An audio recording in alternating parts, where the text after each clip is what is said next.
Olá pessoal, tudo bem? Vamos retornar agora, ao nosso módulo de fluidos aquosos e vamos iniciar a nossa terceira aula, a aula de número 3.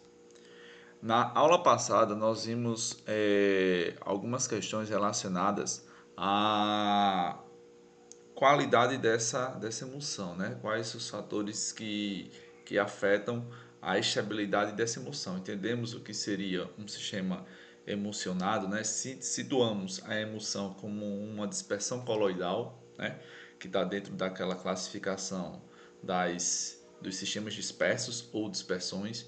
E agora vamos entender um pouquinho mais a fundo essa emulsão inversa agora como uma composição de um fluido de perfuração, de um fluido de perfuração não aquoso. Então, quando a gente fala de uma emulsão inversa, como um fluido de perfuração não aquoso, a gente está falando de uma composição complexa, que é uma composição química formada por inúmeros aditivos e que, somados esses aditivos, com as interações sinérgicas entre eles, a gente tem as propriedades de interesse para determinadas situações. Então, quando a gente trabalha com fluidos não aquosos, principalmente a gente avalia o que? A razão óleo-água, A razão que a gente tem ali entre a fase contínua e a fase descontínua, Ou a fase dispersante e a fase dispersa. A gente pode ter esses dois tipos aí de nomenclaturas. A densidade desse fluido, que é extremamente importante. A gente já viu que a densidade do fluido ela controla a pressão hidrostática no interior do poço, evitando influxo, de fluidos da formação para o interior do poço. E a atividade química da fase aquosa do fluido. Por que é importante analisar essa atividade química? Eu vou detalhar um pouco mais à frente, mas eu já vou me antecipar aqui um pouquinho. Porque a gente precisa de um fluido que tenha uma alta capacidade de inibição. Ou seja, por mais que a fase contínua seja uma fase não aquosa, caso nós tenhamos algum fator que desestabilize essa emulsão, a gente pode ter a água livre no filtrado. E essa água livre, se não tiver uma capacidade de inibição, ela vai reagir com formações reativas, com formações que contêm argilominerais. Então é importante que a gente tenha o controle da atividade química da fase aquosa. Essa atividade química a gente pode associar simplesmente à salinidade da fase aquosa. Já que a fase aquosa, a gente pode utilizar o que? Salmouras, tanto de cloreto de sódio como de cloreto de cálcio. Então, a concentração de cada produto químico que vai ser utilizado vai depender do tipo e da natureza das formações geológicas que vão ser perfuradas, que vão ser atravessadas. Além disso, das condições operacionais de temperatura e de pressão. Então, cada fluido é um fluido destinado para um cenário diferente. Por exemplo, esse fluido aqui, essa composição básica de um fluido de perfuração, BR-MU, para um determinado poço, aqui no RN. A gente tem um fluido que tem como base orgânica N-parafina, uma parafina de cadeia normal, uma fase dispersa de solução saturada de cloreto de sódio, um emulsificante primário, cal hidratada, argila organofílica como viscosificante. Sim, a cal hidratada entra como um alcalinizante do fluido, um redutor do filtrado líquido, um agente de molhabilidade, Para gente, como a gente vai utilizar a baritina, então a gente precisa inverter a molhabilidade dessa baritina. Caso contrário, essa baritina iria ter maior interação com a fase dispersa, logo iria ter um peso maior, naquela micela e consequentemente uma desestabilização da emulsão. Então a gente precisa entrar com esse agente de molhabilidade. Percebam que nesse poço a gente não teve a necessidade de um emulsificante secundário, Somente, a duplinha aí emulsificante primário, para o processo de micelização, de formação das micelas e consequentemente da emulsão, e o agente de molhabilidade, que também tem uma carga de tensoativos ali presentes. Então, para cada poço, para cada cenário diferente, a gente tem uma composição química específica. Claro, outros fluidos poderiam desempenhar o mesmo papel, com as mesmas propriedades ou propriedades até melhores, propriedades geológicas, propriedades físico-químicas melhoradas, poderia, em comparação a esse fluido. Mas, lembre-se, a gente analisa aspectos técnicos, econômicos e ambientais para a escolha de um fluido de perfuração. Então, quando a gente fala, né, de um fluido de perfuração do tipo emulsão inversa, agora a gente vai começar o detalhamento, né, de cada componente desse fluido. Inicialmente, a base orgânica. Aí, nesse início, eu vou detalhar, né, a questão dos tipos de bases orgânicas que a gente tem, né, que eles são divididos em 3 grupos, grupo 1, 2 e 3, né, com relação a quê? Com relação aos a carga de aromáticos presentes ali naquela base. No grupo 1, a gente tem, né? Do grupo 1, a gente tem como base orgânica óleo diesel e óleos minerais. No grupo 2, a gente já tem, né, um conteúdo aromático, né, mais baixo em comparação ao grupo 1. Por quê? À medida, né, em que o tempo passou, em que a legislação ambiental ficou mais, né, rígida com relação à utilização de óleo diesel, por exemplo, né, que está dentro do grupo 1, se passou a ter a necessidade da utilização de outros tipos de bases orgânicas. Então, se passou a se utilizar a questão de bases orgânicas com um HPA mais baixo, né? Mais baixo do que o do grupo 1. Por quê? Porque ele vai possuir uma toxicidade aguda, né, mais baixa. Ele vai possuir um potencial poluidor mais baixo em comparação às bases do grupo 1. Então, no grupo 1, a gente tem praticamente, né, os fluidos, né, aqui não vou conseguir destacar para vocês, mas a gente tem aqui, ó, o curso, os fluidos baseados na utilização do óleo diesel, né, e dos óleos minerais convencionais, né. Aí apresenta aqui, ó, níveis de HPA, né, superiores a 0,35%. Já no grupo 2, a gente tem o que? Uma toxicidade, né, menor em comparação ao grupo 1, com níveis aqui, ó, de HPA de 0,001% e 0,35%, né? Então são valores inferiores aos do grupo 1. E no grupo 3, a gente tem um grupo que tem esses níveis de HPA, né, esses teores de HPA inferiores a 0,001%. Então são praticamente, digamos assim, é claro que a gente não pode generalizar, né? Não pode cravar isso daí, mas são praticamente bases sintéticas que não vão agredir o meio ambiente. Mas aí o que o IBAMA sempre pede, né? A questão de descarte zero desse fluido de perfuração, porque apesar de ser uma concentração pequenininha, mas a gente está tratando de volumes muito grandes quando a gente trabalha com fluido de perfuração. Então, nesse grupo 3, né, que é o grupo que é mais utilizado, né, nos dias de hoje, né, atualmente, nós temos as olefinas, as parafinas, os ésteres, éteres e acetais, que a gente vai detalhar um pouco mais à frente. Então, a primeira base orgânica, né, que foi utilizada nos fluidos de emulsão inversa, né, não considerando a questão do óleo cru, que eu mostrei lá na aula anterior, foi o óleo diesel, né, que apresentava uma série de vantagens, né? Baixo custo, disponibilidade em praticamente qualquer local tem óleo diesel, né, disponível, até mesmo em postos de gasolina. Ponto de fulgor acima do inflamável, baixa viscosidade, facilidade de formar emulsões devido ao alto teor de aromáticos, né? Os aromáticos ali, eles têm essa capacidade, né, de estabilização de uma emulsão, mas a questão dos requisitos ambientais pesou na escolha do óleo diesel como base contínua. Então, outras bases passaram a ser utilizadas. Aí, pessoal, esses tópicos aí, né, que eu listei para vocês, na verdade, esses itens que eu listei para vocês, eles foram retirados de uma regulamentação do IBAMA, uma regulamentação de 2018, né, que eu procurei, eu acho que ela é a mais atual, né, ela é repetida, né, ao longo dos anos, e que mostra que para os fluidos de perfuração fica proibido o uso dos seguintes produtos: óleo diesel, né? É o primeiro da lista que foi colocado. Cromo hexavalente, lignosulfonato de cromo, lignosulfonato de ferro-cromo, ligas de ferro-cromo e brometo de zinco. Onde é que isso entra, né?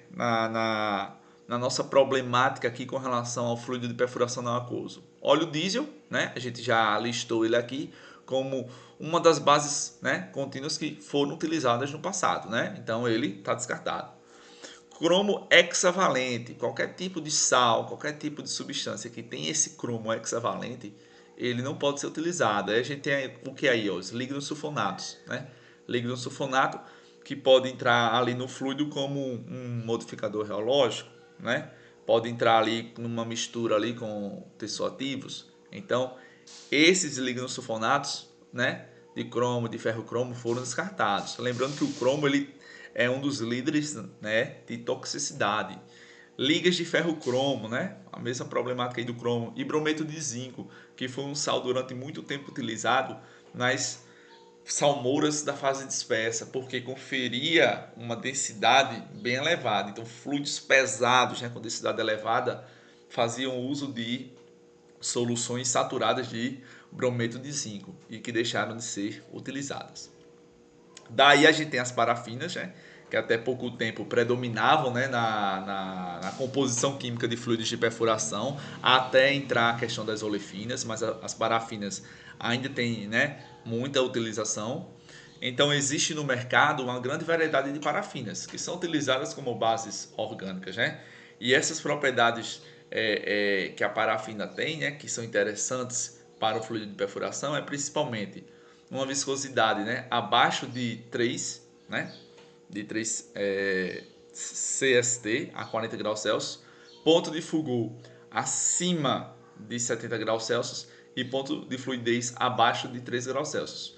Todas essas características, e são principalmente a viscosidade, né, que aqui a gente está falando da viscosidade cinemática, e do ponto de fluidez, está associado unicamente à base orgânica pura.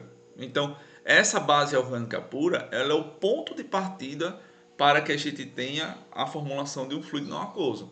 Então, se a gente escolhe, por exemplo, uma base orgânica que tem uma alta viscosidade cinemática, a partir do momento que a gente prepara uma emulsão a partir dessa base orgânica, a gente vai ter propriedades reológicas, né, leituras de viscosidade muito elevadas. E isso pode acarretar problemas, por exemplo, de bombeabilidade desse fluido. Então, esse fluido ele tem que ser bombeável, né? Ele não pode ter uma elevada perda de carga, ele tem que ter propriedades reológicas satisfatórias. Então, essa viscosidade, né, e esse ponto de fluidez são extremamente importantes, além da questão do ponto de fulgor, porque o ponto de fulgor vai estar associado ao que? A segurança dos operadores ali que estão trabalhando com esse fluido de perfuração, a base dessa base orgânica.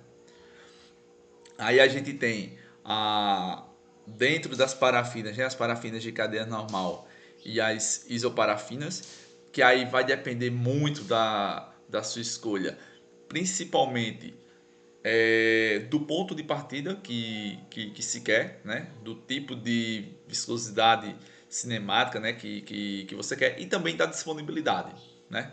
Da disponibilidade que a gente tenha desse tipo de material, né? Do custo também. Então, são duas parafinas que podem ser utilizadas tranquilamente. Daí a gente tem as olefinas, né, que com certeza vocês vão trabalhar nas formulações dos fluidos de perfuração, né, nas aulas práticas com as olefinas. Então as olefinas, elas são muito utilizadas hoje, principalmente por serem hidrocarbonetos insaturados. Aí a gente, em comparação com as parafinas, a gente tem um aumento do seu nível de biodegradabilidade. Então as olefinas, digamos assim, para o meio ambiente são mais amigáveis, né? São eco-friendly, né? Do termo em inglês, em comparação com as parafinas.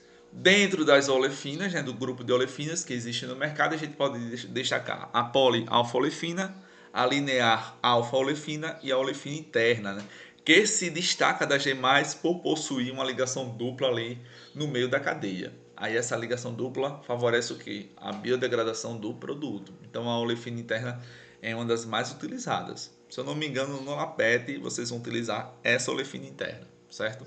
Que é a olefina mais utilizada aí nas formulações de fluidos de perfuração. As demais bases orgânicas que a gente tem à disposição, né, para fluidos de perfuração não aquosos e que são permitidos, né? Mas que apresentam aí, tem algumas peculiaridades que não favorecem a sua utilização. Os éteres, né? Conferem uma biodegradabilidade para o sistema, né? Por causa das ligações ali entre o oxigênio, né? E os carbonos, né? Que é a característica de um éter. Mas estão praticamente fora do mercado devido ao custo, né? Então a gente tem essa questão do custo, análise de custo, além da análise técnica e ambiental, a questão do custo é um limitante, né, da utilização de qualquer produto químico. Os acetais, né, que esses acetais são formados por uma reação catalisada em meio ácido, né, entre um aldeído e um álcool. Então são bases que são relativamente estáveis, sob condições neutras ou básicas. Mas aí a gente tem o problema de disponibilidade dessas bases orgânicas, certo? E os ésteres, que são bastante utilizados, são altamente biodegradáveis, mas tem uma particularidade dos ésteres que limita muito a sua utilização. Primeiro, né? São as interações com as borrachas, né? Éster não gosta de borracha.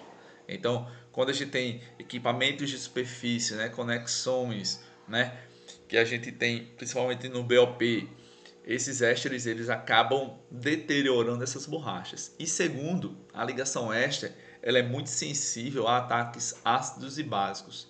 Então, logo a gente poderia clivar, quebrar essas ligações do éster e afetar as propriedades geológicas, principalmente do fluido de perfuração. Então a gente poderia ter uma degradação acelerada, né, por uma contaminação, por exemplo, de um ácido.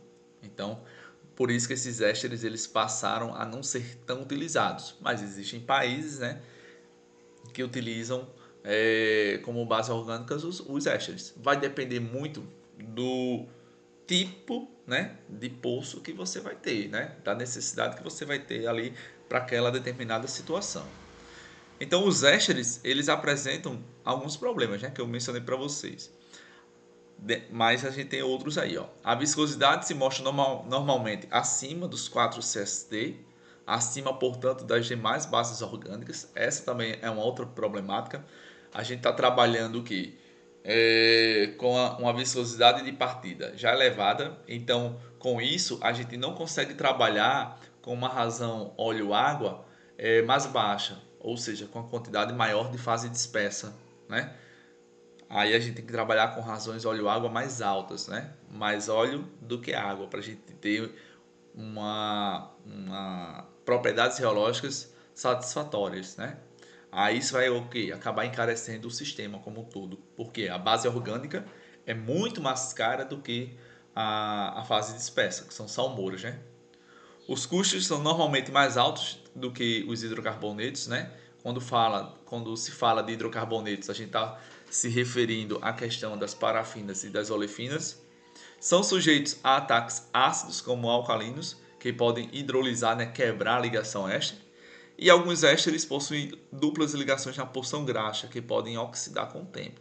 Então a gente tem essa série de fatores aí que praticamente neutraliza, né? Praticamente elimina uma possibilidade de uma atuação em larga escala de ésteres como bases contínuas, ok? Dentro dessa emulsão inversa, né? A gente viu a questão agora da base contínua, né? Da fase contínua ou fase dispersante. Agora a gente vai entrar na fase dispersa, também chamada de fase descontínua. Então, como fase dispersa, o que a gente utiliza mais? Água doce ou salmoura, né? Um dos dois. Geralmente, em 90% dos casos, ou até mais, né? A gente utiliza salmoura, porque a gente precisa que essa fase dispersa ela tenha uma capacidade, né, de inibição elevada, acentuada, certo? Então, a seleção do tipo de salmoura utilizada, ela vai levar em consideração fatores como o custo da salmoura, porque não é todo sal que é barato, né? Uma solução de cloreto de sódio é barato, né? É uma água do mar praticamente, né? Uma solução de cloreto de cálcio também. Agora, se a gente tem a necessidade da utilização de outros sais, aí tem um preço associado, né? Tem os custos associados. A atividade química requerida, né? Que essa atividade química a gente relaciona com a salinidade e a salinidade com a capacidade de inibição, né, da fase aquosa.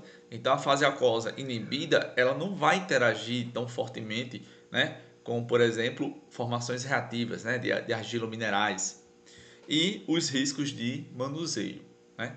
Aí se dá com relação à questão de toxicidade, por exemplo, de determinados sais, principalmente brometos. Os tipos de salmoura mais utilizados, eu já tinha adiantado para vocês, que são cloreto de sódio e cloreto de cálcio. E os custos de salmoura de cloreto de sódio são normalmente a 10ª parte dos custos do cloreto de cálcio. Então, o cloreto de sódio é muito barato, né, em comparação com o cloreto de cálcio. Mas aí, isso vai eliminar a utilização do cloreto de cálcio? Não. Existem fluidos que a gente só consegue atingir uma determinada densidade, né, que vai ser suficiente para determinadas operações, caso a gente utilize uma solução de cloreto de cálcio. Ah, professor, dá para utilizar uma mistura dos dois sais? Dá também. Isso é comum? Não, mas daria para se utilizar, certo? Tudo isso vai depender do que a gente quer, né? Quais propriedades a gente quer nesse fluido de perfuração. Então, essa capacidade de inibição, né, a gente associa a questão da umidade e da atividade química. Então, a atividade química da fase aquosa, que a gente vai representar por AW, né, o W de water, é a medida do potencial químico da água emulsionada no fluido ou água contida nas argilas da formação. Então, a gente pode associar tanto a atividade química do fluido de perfuração, quando a gente fala do fluido, né? A gente está falando da parte do fluido que contém água, né? Que contém os sais, né, solubilizados na água, e também da atividade da formação. Então, essa atividade química é uma medida que é medida usando pressão de vapor ou umidade relativa da argila ou do fluido. A gente faz determinações em laboratório dessa atividade química? Não, mas é importante que a gente tenha em mente o seu significado, né? O seu sentido. Então, essa atividade química ela também pode ser estimada baseada na composição química da salmoura. Então, a gente pode ter uma estimativa de qual, né, de qual salmoura vai ter uma atividade química maior e de qual salmoura vai ter uma atividade química menor. Qual vai ser interessante para determinada aplicação, que vai depender também da atividade química da formação. Se a formação tiver argila, que contém ali, né, os cátions nos interstícios, né, você já deve ter visto ó, o módulo de argilas, né, os interstícios da argila, né, as lamelas, né, que tem os cátions trocáveis ali, isso confere atividade química a essa formação, ok? Então, a água pura ela vai ter uma atividade química de 1, né? Vai ser a unidade relativa. Já as salmouras de cloreto de cálcio vai ter uma atividade química entre 0,8 e 0,55. Se a gente tem uma concentração maior de sais nessa salmoura, a gente tem uma atividade química menor, né?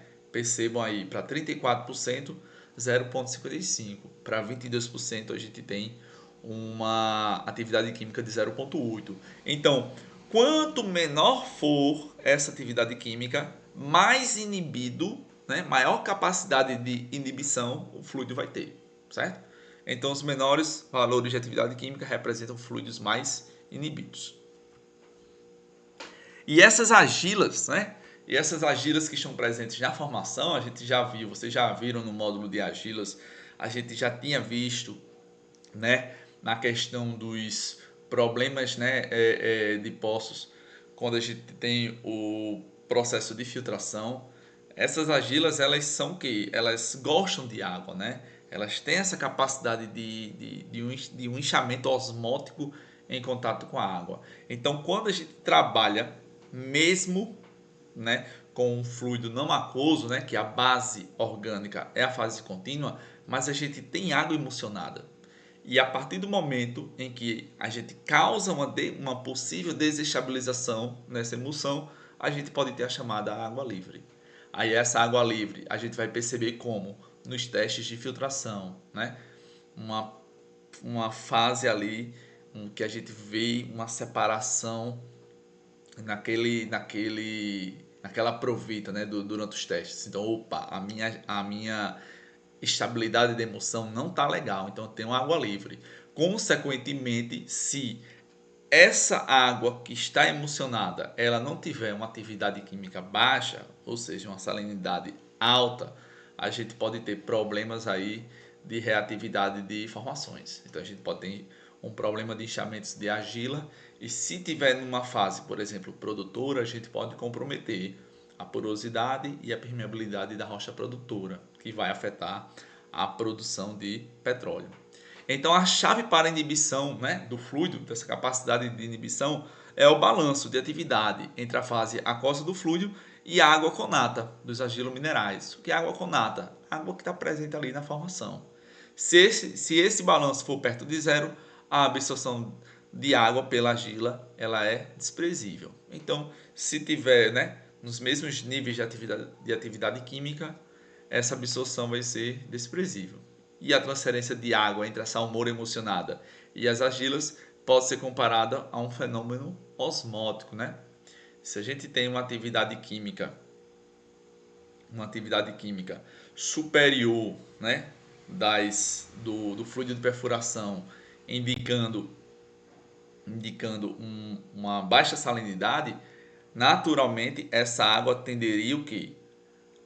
A interagir mais fortemente com as argilas, que tem atividade química menor, né? Que é o fenômeno da osmose. Opa! Daí, para evitar que haja entrada de água e expansão de um folhelo, por exemplo, argiloso, quando a pressão de confinamento é aliviada pela perfuração da rocha, a atividade da fase aquosa do fluido deve ser igual à atividade de água contida no folhelo. Eu coloquei aí igual, mas essa atividade química ela pode ser igual ou menor. O que a gente não quer é que essa atividade química ela seja maior, porque se for maior, aí a gente vai ter o processo osmótico, né, de osmose. A água vai passar do fluido para a formação rochosa. Então, esse daqui seria o eletrohigrômetro, que é o equipamento que mede essa umidade relativa, certo?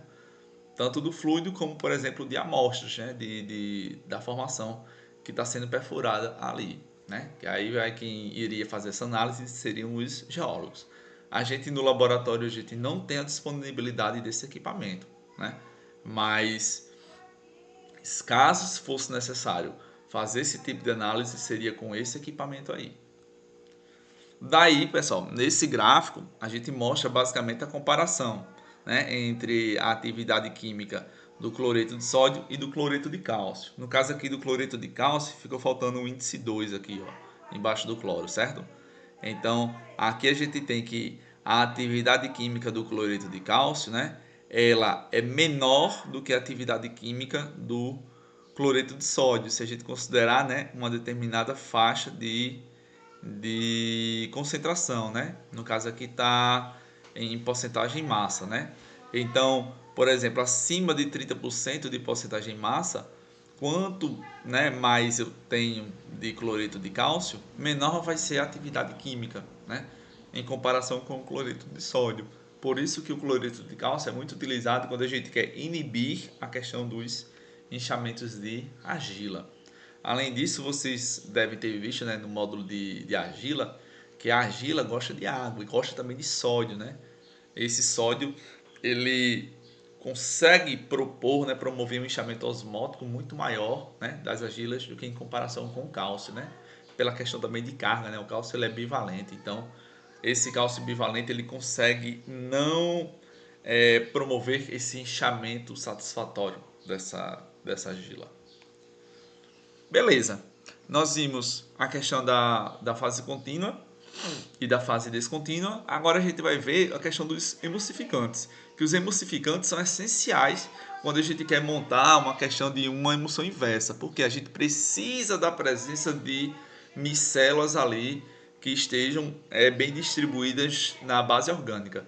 Então, o que seriam esses emulsificantes? São surfactantes ou tensoativos, que vão reduzir o que? A tensão, né, superficial entre as gotículas de água e a base orgânica. Então, esse tensoativo, esse surfactante, esse emulsificante, ele vai atuar na compatibilização e na estabilização dessas micelas na base contínua não aquosa. Então, a gente tem, né, essa estabilização garantida se a gente tiver um emulsificante adequado.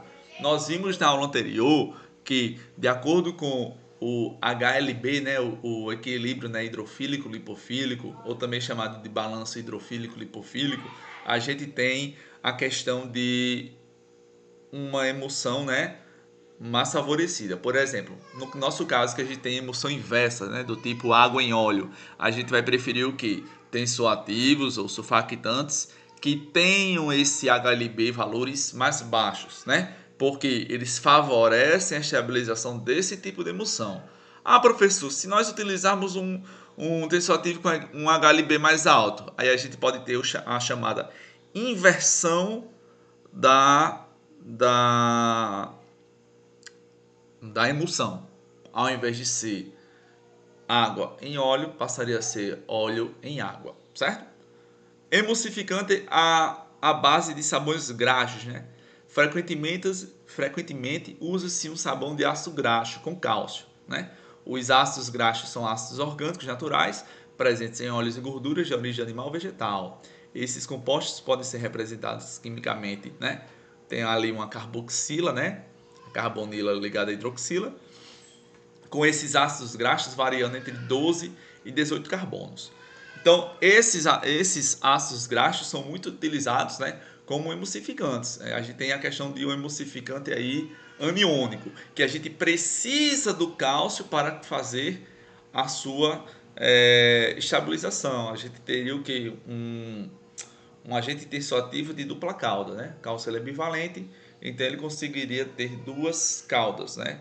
De cada molécula, né? Desse ácido orgânico, né? Desse ácido carboxílico, né? Também chamado de ácido graxo aí. Quando a gente tem, né? Quando a gente tem a necessidade de se utilizar, né? Um tensoativo derivado de um ácido graxo, a gente tem que ter cálcio no meio. De onde pode ser obtido esse cálcio? A partir da adição de um alcalinizante, que é a cal, que a gente pode ter a adição ou de cal viva, óxido de cálcio, ou de cal hidratada. Ah, professor, e se a gente utilizar, ao invés de um emulsificante aniônico, né, a gente utilizar um não iônico, que não tem carga? A gente deveria utilizar um alcalinizante? Deveria. O alcalinizante ele deve estar presente, né? Mas aí ele não vai cumprir mais aquela função, né, de auxiliar no processo de micelização, né, de formação de uma micela e consequentemente do sistema emocionado. Ele vai atuar ali só como um controle, né, do pH do fluido, porque esse pH do fluido ele deve se manter alcalino. Por que, professor? Esse pH do fluido ele deve se manter alcalino? Por alguns fatores, como a minimização da corrosão e também para combater possíveis contaminações com gases ácidos. Então, esse alcalinizante adicionado, ele é uma barreira de segurança. Por exemplo, se a gente tiver um cenário de contaminação por H2S, esse alcalinizante já entraria em ação. Então, ele já protegeria o fluido desse tipo de contaminação. E uma contaminação por H2S é uma contaminação perigosa. Ele coloca em risco a segurança do fluido e a segurança também dos operadores que estão ali trabalhando, né, com esse fluido de perfuração. Opa, deixa eu passar aqui. Então nós finalizamos a parte do alcalinizante como uma emulsão inversa, e para finalizar essa aula, aí a gente entra, né? Vamos relembrar um pouquinho da questão do redutor de filtrado. Então, quando a gente trabalha com fluido de perfuração não aquoso, a gente precisa ter um controle também de filtrado. Esse controle de filtrado, né? Que ele segue o mesmo raciocínio que a gente estabeleceu lá no módulo de mecanismos de filtração. Porque quando nós vimos mecanismos de filtração, vimos mecanismos de filtração para fluidos aquosos e não aquosos. Lembram lá?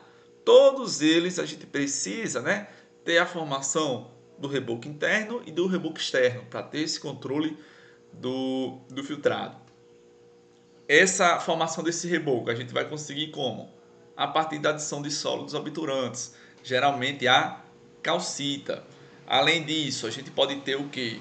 A questão da concentração de um viscosificante, que a gente vai ter o aumento da resistência ao fluxo da fase líquida, né? E essa fase líquida seria o que? No caso de um fluido não aquoso, da base orgânica. Então, se a gente, por exemplo, aumenta a concentração de argila organofílica, né? Aumentando a viscosidade do meio, a gente vai aumentar a resistência dessa fase líquida, resistência ao escoamento. Então, a gente vai minimizar o volume de filtrado. Se a gente coloca sólidos nesse meio, né? Sólidos obturantes, como a calcita, por exemplo, a gente vai ter um controle de filtrado por obturação, né? Formação do reboco interno e o reboco externo.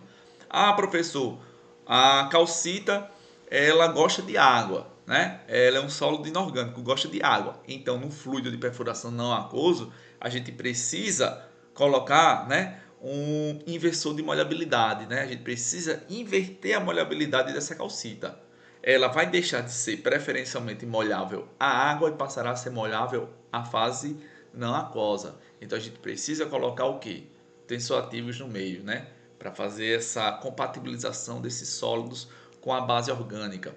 Outra coisa que a gente pode ter para ter o controle desse filtrado, a razão óleo-água, né? Se a gente está tratando de um fluido de emulsão inversa, que a gente tem uma fase contínua oleosa e uma fase descontínua aquosa, quanto mais micelas nós tivermos no sistema e essas micelas forem finamente, né, divididas, lembre-se, as micelas em um fluido, né, não aquoso atuam como pseudosólidos. E isso se a gente considerar micelas dentro de uma emulsão estável. A emulsão está estável, então essa micela vai ajudar no tamponamento, na obturação, né, desse reboco. Então, é um somatório de fatores. A razão óleo e água deve estar ajustada, porque a gente precisa que essas micelas também atuem, né, como pseudosólidos. Precisa ter sólidos no meio, né, sólidos obturantes. E esses sólidos obturantes devem ser molháveis agora, a fase não aquosa. Uma concentração de uma argila organofílica ou de qualquer outro viscosificante, né? Desde que esse viscosificante ele modifique ali a viscosidade da base orgânica e propriamente, né, que eu coloquei como primeiro tópico, mas estou falando agora no final, propriamente a viscosidade da base orgânica. A gente tem lá a questão dos ésteres, né, que eu mostrei para vocês, que tem uma viscosidade cinemática, né, da base orgânica em si já elevada. Então, por exemplo, um fluido à base éster seria um ótimo fluido para um controle de filtrado. Mas aí tem aquelas questões, né, que dificultam a utilização do éster, que a gente viu anteriormente. Beleza? Então, pessoal, com isso nós finalizamos a nossa terceira aula e espero vocês na nossa quarta e última aula. Até lá!